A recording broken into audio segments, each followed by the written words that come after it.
ඔන්න යාළුවනේ වාක්‍ය 3ක්ම අරන් ආවා. බලමු අපි මේ කොහොමද මේ වාක්‍ය 3 ලියන්නේ කියලා.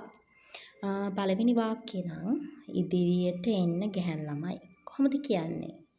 ඉදිරියට එන්න ගැහැණු ළමයි. Come on girls. අපිට එහෙම කියන්න පුළුවන්. Come on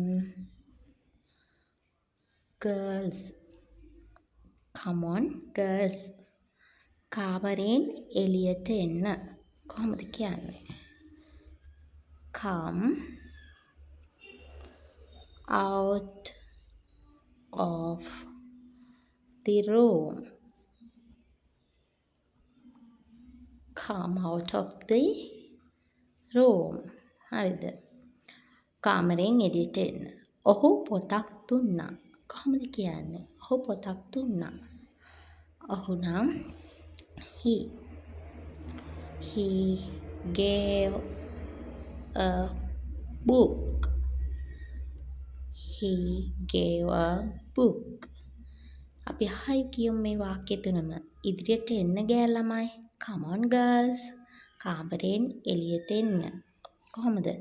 කාමරයෙන් එළියට එන්න. Come out of the room. ඔහු පොතක් දුන්නා. He gave a book.